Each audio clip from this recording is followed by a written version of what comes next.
I'm trying to figure out the significance of a cup of water spilling over before we even start. That's got to be a good thing, right? Talking about the wilderness, and Andy was talking last week about the 2 cupfuls of water, and that was all the rainfall that this particular desert got. And here we have water on the ground in front of us. So this morning, I wasn't actually here last week. I listened to Andy speak online when I got home from Festival 1, and it was really powerful. So I just want to say straight up, if you didn't hear, if you were away for the long weekend last week and you missed last week's sermon, I really encourage you to go back and listen. It's like that portion was the teaching and the testimony of what he was speaking about. And today I just really felt like we needed to find some examples of that in God's Word and have a look at what we were learning last week. So Andy spoke about the paradox of being wooed into the wilderness and the growth that can take place there in this place that's so dry. He spoke of the challenge of not escaping from a wilderness season, but to navigate it well. It was powerful. He spoke of the day that on his knees he felt a snap. He felt the snap of, I can't do this on my own. And God said, finally, you're not supposed to do it on your own. I want to be there with you. And so it was just an amazing testimony that he shared. And back in the first Saturday of July 2007, I too felt that snap. And so as I listened to him, I was tracking back with a whole lot of memories. I came to the end of my ability and I realised that I had to rely on God. And that was the time that the words that I'd heard all my life in church, and I'd been a Christian for years, but suddenly those words started to have a much deeper meaning, and my relationship with God started to grow in a way that it never had before. And ironically, that first Saturday in July was 2 months after my husband snapped his Achilles tendon. And so there's all these things that have been happening in the last month here that in my mind are dovetailing into this story of the wilderness. So Andy was talking about being wooed into the wilderness, and he talked about the story of Joseph. But the whole time that I heard him speaking, I was thinking, in the response to the concept of God wooing us into the wilderness, I had that verse from Song of Songs or Song of Solomon, 8 verse 5a. Who is this coming up from the wilderness, leaning on her beloved? And so I want to talk this morning not necessarily just about God wooing us into the wilderness, but actually about what he does there and how he brings us out. So how did Joseph's wilderness period shape 3 men in his family? Shape his brother Judah, shape his father, Jacob, and shape himself. We often think of our wilderness times as affecting only ourselves, but God can use those times to shape others around us too. So Judah was several years older than Joseph. He was the 4th oldest son of Jacob and Leah, and he was the oldest of the sons that hadn't performed some gross kind of misconduct that had disqualified him from leadership. So this day, if you know the story of Joseph, I'm not going to go into it in a great amount of detail, but this day when Joseph found his brothers in the fields with the idea that he was going to see how they were going and go back to Dad and say, hey Dad, they're doing this or going well or whatever, Reuben, the oldest, had managed to convince the brothers from far off to keep Joseph alive and throw him in a cistern. They wanted nothing to do with his dreamer. But it was Judah who suggested that they sell their spoiled brother to be taken down to Egypt as a slave. Judah had no concern for his teenage brother, who was blindsided and devastated by this decision, crying desperately to be saved. Judah saw the opportunity to make a quick buck and to get rid of Joseph without literal blood on his hands. So heartless and unrelenting, Judah disposed of his brother and together with his remaining brothers lied about it to their father.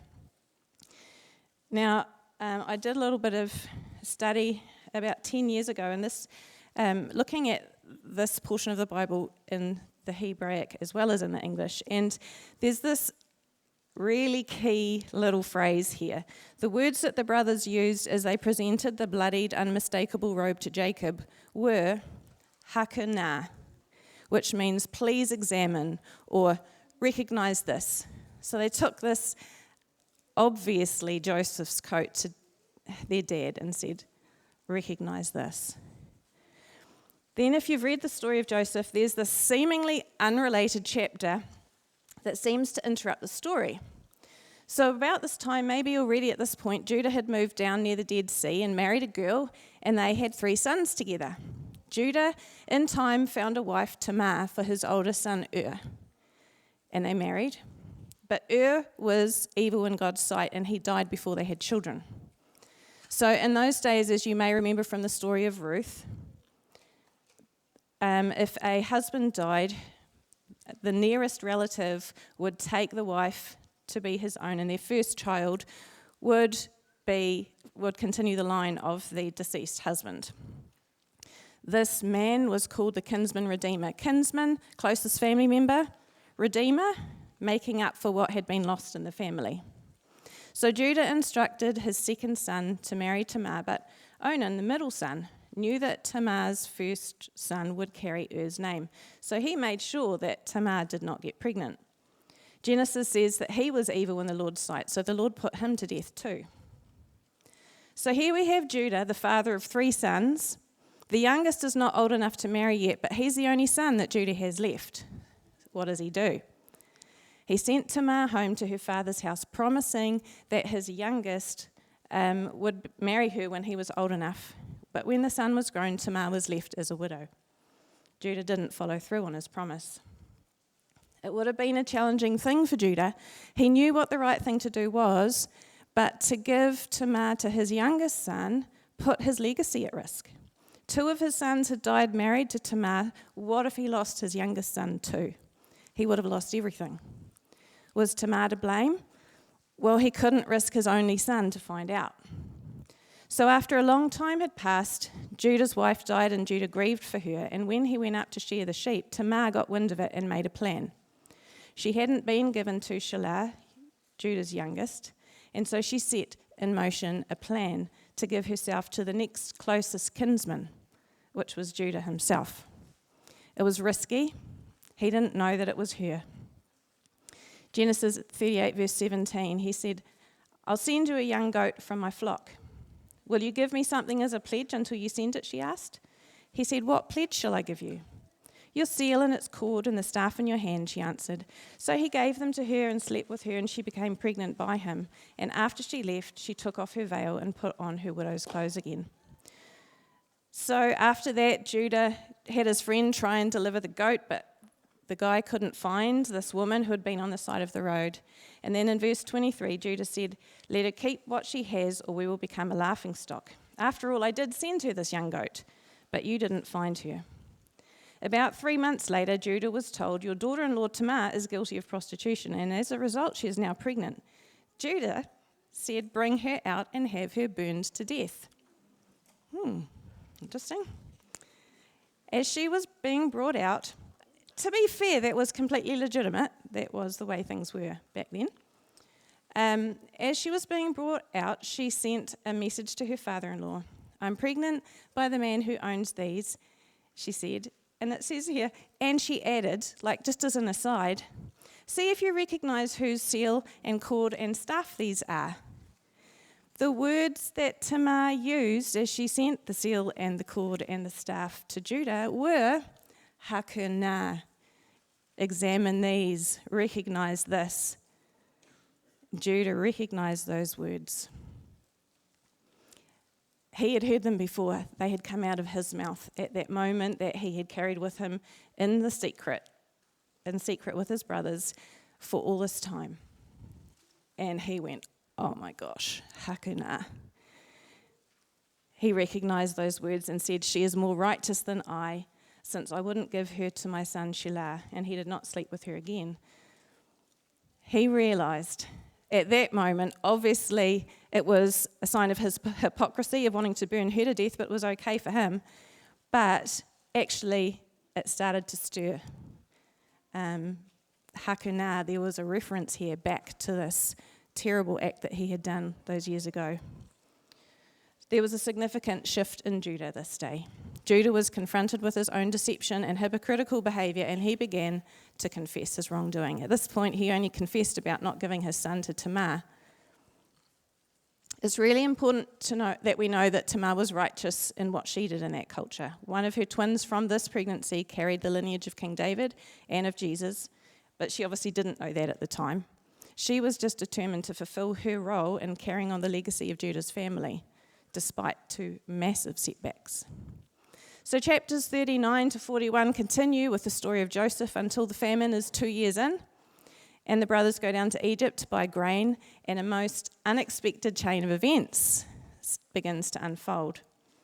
When they'd been in prison for 3 days, the brothers were brought back before Joseph, and in front of Joseph, they said to one another, "Surely we are being punished because of our brother. We saw how distressed he was when he pleaded with us for his life, but we would not listen.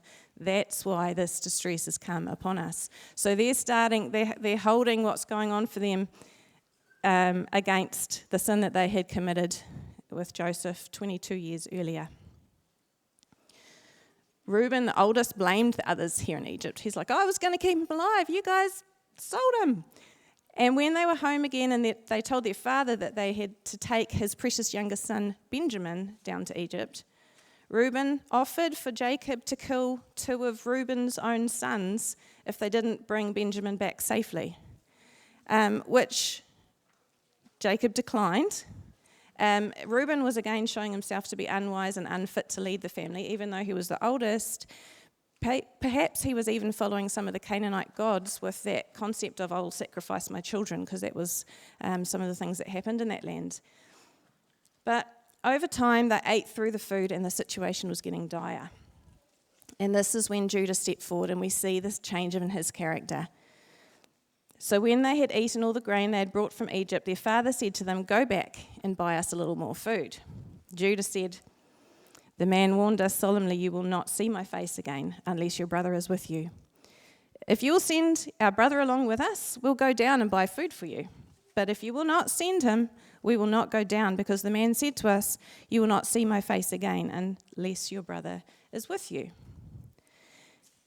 Then Judah said to Israel his father, 'Send the boy along with me, and we will go at once, so that we and you and our children may live and not die.'" This is how low on food they were getting. He said, "I myself will guarantee his safety. You can hold me personally responsible for him. If I do not bring him back to you and set him here before you, I will bear the blame before you all my life." That's not the Judah that we knew a few chapters ago. This is a Judah that God is working on his heart. And so the brothers travelled down to Egypt with spices and honey and myrrh and nuts, all the things that the traders would have carried with them when they had carried Joseph down to Egypt 22 years earlier. The trade went well, and they were heading home with all 11 brothers until the unthinkable happened in chapter 44. Joseph's steward came chasing them on their way home and said, "Hang on, one of you guys has stolen a goblet." And they're like, "Wasn't us." And so the steward starts checking through their bags from the oldest to the second oldest, to the third oldest, to the fourth oldest, to the fifth oldest, to the sixth oldest, and so on, down to Benjamin, the youngest. And he finds a cup in Benjamin's sack. So they get dragged back to Joseph's house in Egypt, and Judah is the one who speaks on their behalf. "What can we say to my lord?" Judah replied. "What can we say? How can we prove our innocence? God has uncovered your servant's guilt. We are now my lord's slaves, we ourselves and the one who is found to have the cup." But Joseph said, "Far be it from me to do such a thing. Only the man who was found to have the cup will be my slave. The rest of you go back to your father in peace." And Judah went up to him and said, "Pardon your servant, my lord. Let me speak a word to my lord." He was grovelling, and rightly so. "Do not be angry with your servant, though you are equal to Pharaoh himself. My lord asked his servants, 'Do you have a father or a brother?' And we answered, 'We have an aged father, and there is a young son born to him in his old age. His brother is dead, and he is the only one of his mother's sons left, and his father loves him. So now if the boy is not with us, when I go back to your servant my father, and if my father, whose life is so closely bound up with the boy's life, sees that the boy isn't there, he will die. Your servants will bring the grey head of our father down to the grave in sorrow. Your servant guaranteed the boy's safety to my father. I said, if I do not bring him back to you, I will bear the blame before you, my father, all my life." Verse 33, now then, please let your servant remain here as my Lord's slave in place of the boy, and let the boy return with his brothers. How can I go back to my father if the boy is not with me? No, do not let me see the misery that would come on my father. Judah himself had experienced the loss of 2 sons. He knew what it was to grieve, and he saw how heavily that grief weighed on his father. He had changed from a jealous, heartless, hate-filled brother to a man who was willing to sacrifice himself, not just someone else, but himself, in exchange for the other favoured brother, the other one that they could easily be jealous of, for the sake of his father. Through the death of his wicked sons and the exposing of his meanness and depriving Tamar of his youngest in marriage, Judah had softened. Notice that back in verse 16, Judah confessed the guilt that he and his brothers had carried hidden for 22 years. God has uncovered your servant's guilt. We are now my Lord's slaves, we ourselves, and the one who was found to have the cup. In his mind, this was a fair exchange. They had sold Joseph into slavery, and now they would reap what they had sown and find themselves slaves also. Benjamin might have been found with a cup, but it was the 10 brothers who were guilty. God took a young man that was on a path in the wrong direction, and through many difficult years and struggle and guilt and probably shame as he started to change his heart attitude, God led Judah to a place of willing sacrifice, a place of humility, of honesty, and ultimately forgiveness. Years later, when Jacob had died, Joseph said to the brothers, "Don't be afraid. Am I in the place of God? You intended to harm me, but God intended it for good to accomplish what is now being done, the saving of many lives. So then don't be afraid. I will provide for you and your children." And he reassured them and spoke kindly to them. Joseph was able to forgive what could easily have been the unforgivable. Before Jacob died, 17 years later, Judah received as part of his blessing, "The scepter will not depart from Judah, nor the ruler's staff from between his feet, until he to whom it belongs shall come, and the obedience of the nations shall be his." So Judah was shaped in this desert place, and his character shifted from being selfish and hard-hearted to being willing to sacrifice himself with a heart toward others. So we can see with Judah Andy's first principle in play. And just a heads up, I re-listened to Andy's word yesterday just because I wanted to have it fresh in my mind. And when I saw his principles, I went, they fit with Judah and Jacob and Joseph. And so I'm sort of taking his principles and just slotting them in here so we get them at a deeper level. The wilderness prepares us for what's ahead. Can you see areas in your life that God has worked in your heart to soften or to mould you in a way that is different to how you used to be? If not, how might you make the brave invitation for him to mould your character? His ways are good, and in the midst of hard places, he is ready and willing to carry our burdens and challenges if we let him. He knows the fullness of his plan for each one of us. So will we allow him to do his work in us, to prepare us for what we are called to do? Jacob, earlier in his life, was called the deceiver, and he had already gone through plenty of challenges. He had been blessed working for Laban, though it was a hard time. He'd wrestled with God, and he'd reconciled with Esau, and he remembered his own encounters and promises from God, as well as the encounters and promises that God had given to his father and to his grandfather. But there were unhealed areas in Jacob's life that God was still working on. So Jacob had Joseph when he was 91 years old. They said that Benjamin was born to him in his old age. It was after 91.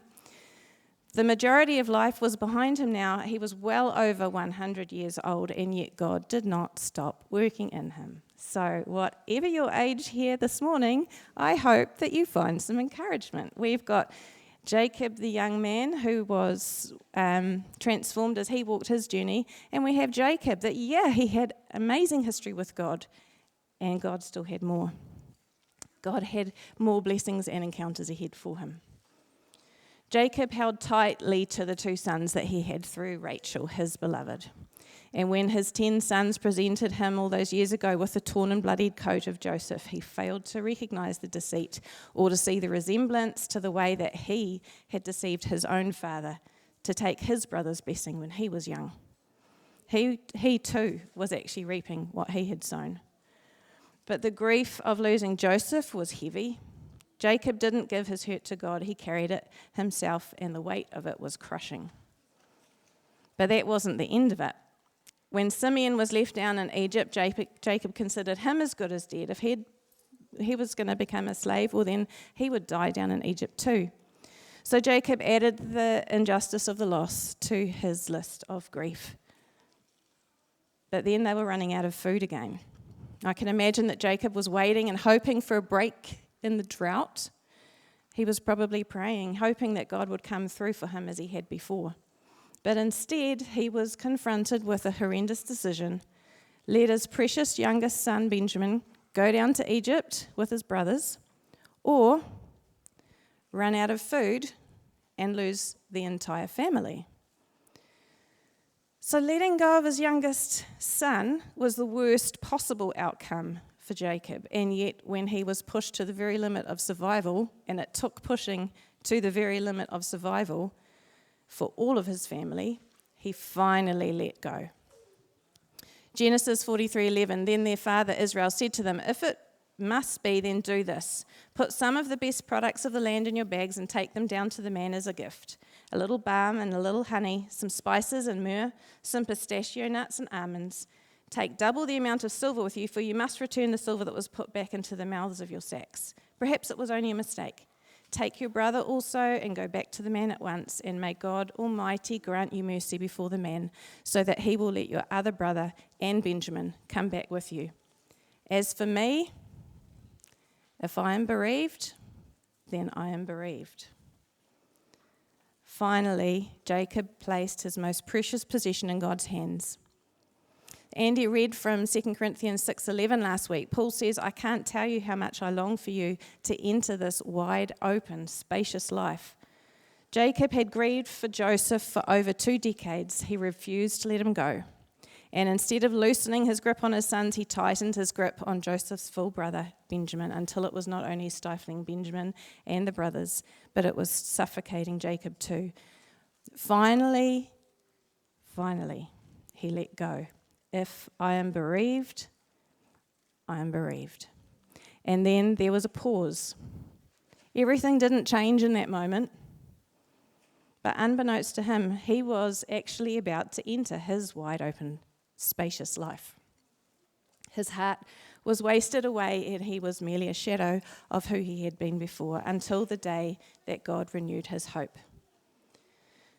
Chapter 45, verse 25. So they went up out of Egypt and came to their father Jacob in the land of Canaan. They told him, Joseph is still alive. In fact, he is ruler of all Egypt. Jacob was stunned. He did not believe them. But when they told him everything Joseph had said to them, and when he saw the carts Joseph had sent to carry him back to Egypt, the spirit of their father Jacob revived. And Israel, now see, flicks suddenly from Jacob to Israel, said, I am convinced my son Joseph is still alive. I will go and see him before I die. So Israel set out with all that was his, and when he reached Beersheba, he offered sacrifices to the God of his father Isaac. And God spoke to Israel in a vision at night and said, Jacob, Jacob. Here I am, he replied. I am God, the God of your father, he said. Do not be afraid to go down to Egypt, for I will make you a great nation there. I will go down to Egypt with you, and I will surely bring you back again, and Joseph's own hand will close your eyes. Then Jacob left Beersheba, and Israel's sons took their father Jacob and their children and their wives in the carts that Pharaoh had sent to transport him. So Jacob and all his offspring went to Egypt, taking with them their livestock and the possessions they had acquired in Canaan.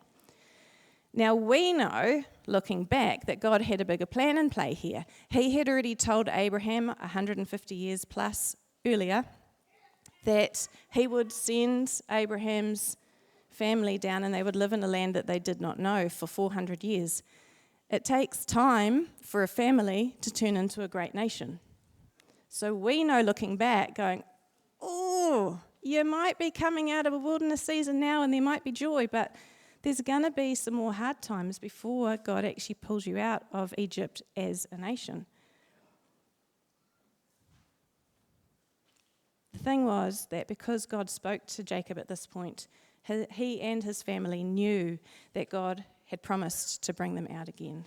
And so they went down without fear.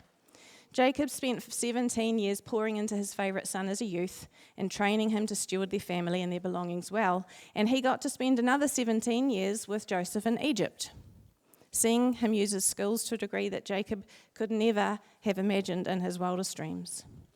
God used this wilderness period to gently prod the areas of Jacob's life that he hadn't yet given to God. Jacob was cornered into a position where he had no option but to place his family in God's hands. And in exchange, Jacob was revived in spirit, love the wording of that, and he experienced joy where there had been mourning. So a note for any of you who kind of feel like your use by date's already come and gone and you're thinking that you're on a shelf, actually, God can speak and God can give you promises and allow you to be able to speak into your family and set your family up really well. It's not that you have an expiry date and you're done and gone. Even if things have been hard, God can actually step back into your situation, bring you through that, and actually have more for you. So I encourage you to go and to spend time with him, to take those hard things to him. Hopefully you're able to let some of those hard things go without going through some of the extreme circumstances that Jacob did. But through Jacob, we can see Andy's second principle in play. The wilderness is a wide open space.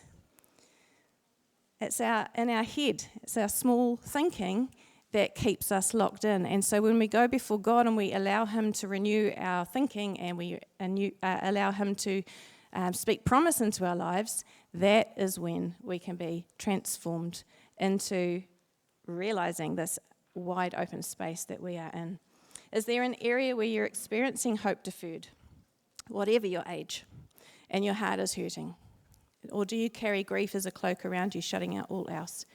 Where you carry pain, will you give it to the one who cares for you so that he can exchange that hurt for gifts that only he can give? Surrender was the hardest thing that Jacob had to do, and God honoured that surrender. He is trustworthy. We can trust him with those things most precious to us. God didn't just invite Jacob and the Corinthians out of the limits of their small thinking into a wide open space. He invites me into that space, and he invites you into that space. How will you respond to his invitation? Joseph the dreamer remained faithful to God through the ups and downs of his journey, and he too saw God's hands in his story. He ended up with great power, but if he had not forgiven his brothers, he could have used his position and authority to repay them in a way that they had behaved towards him. He gained great perspective because God had stripped him of those things that could have caused him to seek revenge. His pride, his independence, his talent, achieving his dreams in his own strength. As we heard before, when Jacob had died, Joseph said to his brothers, "Don't be afraid. Am I in the place of God? You intended to harm me, but God intended it for good, to accomplish what is now being done, the saving of many lives. So then don't be afraid. I will provide for you and your children." And he reassured them and spoke kindly to them. Before Jacob passed away, Joseph received his father's blessing, one of overcoming and one of strength. Joseph was the one who received the oldest son's double portion. He was the oldest son of Jacob's beloved Rachel. And Jacob blessed Joseph's two sons, Manasseh and Ephraim. But once again, in God's upside-down kingdom, he swapped the order and he blessed the younger over the older. So Joseph was honoured to receive the double portion, and yet Judah was the one who was given the kingly anointing. Both of these men went through intense trials and testing in this wilderness season because they had big callings on their lives. So be encouraged if you're going through a hard time and God's trying to teach you something. There's a piece of encouragement right there. So Neither Judah nor Joseph would see the complete fulfillment of their legacies in their own lives, and yet they did see a seed form of the promises come to pass. So in Joseph's story, we can see Andy's principle: the wilderness creates perspective or strips away the unnecessary, played out in that long testing that he endured from the times of his dreams as a 17-year-old and the fulfillment of them 22 years later. Joseph's character was developed as a slave and as a prisoner, testing his attitude and how he would make decisions under pressure, growing humility and the habit of choosing to see life from God's perspective and not from his own. Perhaps you have stepped into your place of promise. How do you steward in the places that you go, the way that you treat others, the way that you operate? Do you do it in a way that honors the one that you represent and champions the value of the people around you?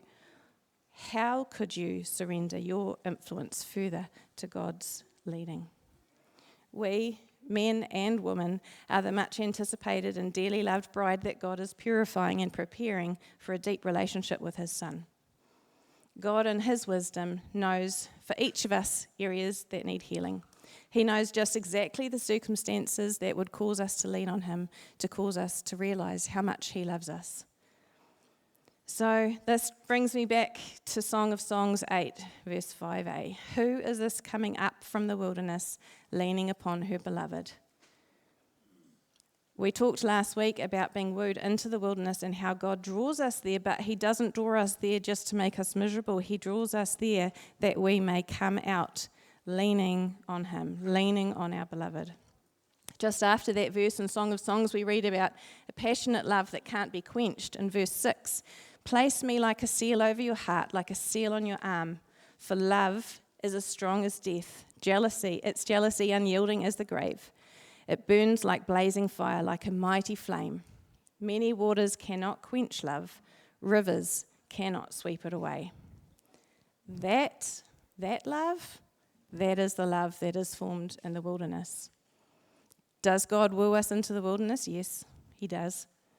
Is it easy to dwell there for a season? No, it's not. But it is worth it. So I want to thank Andy for his honesty and vulnerability last week as he pointed out the uncomfortable truth that God does sometimes lead us into the hard places, and his desire is to be there with us and for us and to grow our depth of relationship there. But I hope that by looking at Judah and Jacob and Joseph this morning, you can see the fruit of being in that hard place. Some of us are in a season of rejoicing and promises fulfilled. Some of us are in that hard place, and others of us are transitioning from one season to the other. God can shape us and bring both us and sometimes our families out of the wilderness into a new place, free of some of the stuff that used to entangle us or restrict us or skew our thinking. We come out of that wilderness reliant on him and positioned for the next season. So let me pray as we close. Almighty God, the God who pours out your faithfulness and love, we thank you for our journeys and how you have sustained us and gone before us. We invite you into our journeys and ask that you are faithful to complete your purifying process in us. We don't fully understand the wilderness seasons, but we choose to trust you even in the middle of them. We know that you are with us whatever our stage of life, and we ask that you make yourself known to us in this season, that we learn to recognize your voice in a greater way and to walk more closely with you, content and in your peace, whatever 2025 brings. We choose to walk in step with you, following your leading, that others would look at us at the appropriate time and ask, who is this coming up from the wilderness, leaning upon her beloved? We honor you and thank you for your goodness and ask that you be with each of us today and into the week ahead. Amen.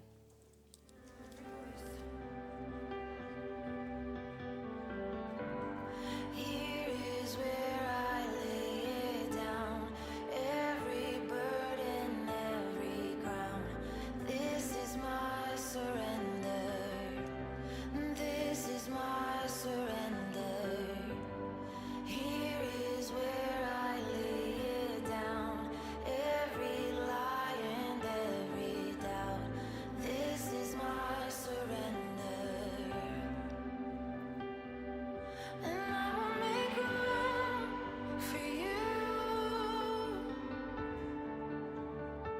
to do